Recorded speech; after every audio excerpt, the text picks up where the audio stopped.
Hello ဒန်နီပါဒီနေ့ကတော့ဆောက်ကောင်းပြီးလောရလွယ်တဲ့စက်သားနဲ့အာလူလေးချက်ပြသွားမှာပဲဖြစ်ပါတယ်ပထမဆုံးအနေနဲ့စက်သားကိုရေးစီးထားမှာပဲဖြစ်ပါတယ်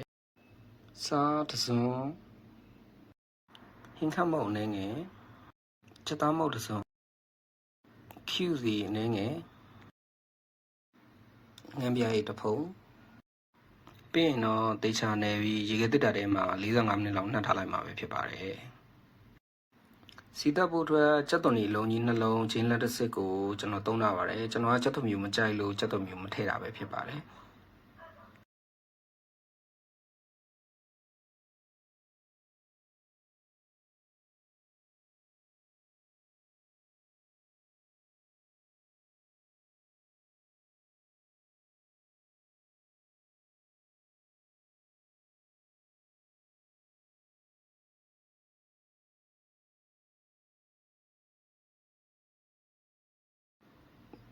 ချက်သွန်ဒီရောဂျင်းရောကိုပပလေးတွေလှီးထားလိုက်မှာပဲဖြစ်ပါတယ်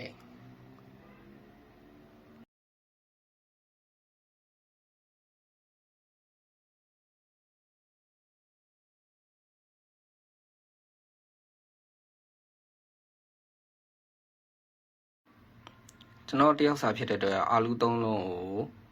ခွန်ခွာပြီးတော့ရေတိချဆေးပြီးလေးသိပ်လှီးထားလိုက်ပါတယ်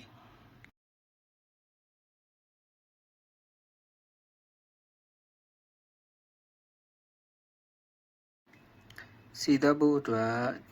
ဂျင်းနဲ့ချက်သွန်ဒီကိုစိမ့်မုံနှစုံထည့်ပြီးတော့တေချာညက်နေအောင်ထောင်းထားလိုက်ပါတယ်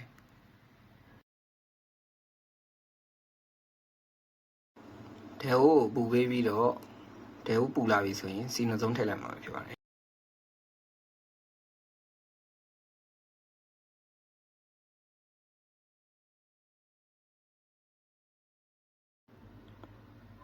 စီထည့်ပြီးစီပူလာရင်ထောင်းလာတဲ့ဂျင်းနဲ့ချက်သွန်ဒီနဲ့ထည့်ပြီးတော့စီနာလေးတက်မယ်ဗျစီတက်ထားတဲ့ဂျင်းချက်သွန်ဒီလေးမွေးလာလို့ရှိရင်တော့ရောင်နေမုံလေးအနည်းငယ်ထည့်ပါမယ်ဟင်းနစ်ထဲမှာရတာလေးပြင်ရှင်အောင်ငမြလေးနည်းနည်းလေးထည့်ပြီးစီတက်တယ်ဗျပြီးရင်ငမြရင်နဲ့ပျောက်လာတဲ့ဒီနာမှွေပြီးတော့နှက်ထားတဲ့ချက်သားလေးနဲ့လုံးမယ်ခင်ဗျာဟင်းတစ်မျိုးချက်လို့ရှိရင်ရေးကြီးဆုံးကလုံးတာပဲဗျလုံးဝ6ပြီးစိတ်တိုင်းကြတဲ့ဒီလုံးပြီးရင်တော့အာလူလေးထည့်ပြီးတော့အာလူရဲ့အရတောင်ဝင်အောင်ခဏထပ်လုံးမယ်ခင်ဗျ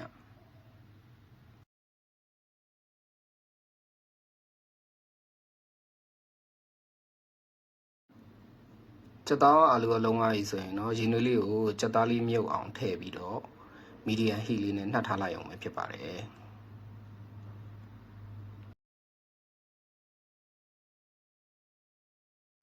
ကျွန်တော်ကတော့2ရေချက်တယ်ခင်ဗျအာလူရောချက်သားနူးနူးလေးစားခြင်းလို့နောက်ဆုံးတော့စားလို့ကောင်းပြီရတာရှိတဲ့ချက်သားနဲ့အာလူလေးရပါပြီဆုံးဖြတ်ကြည့်ပေးတဲ့အတွက်ကျေးဇူးပါ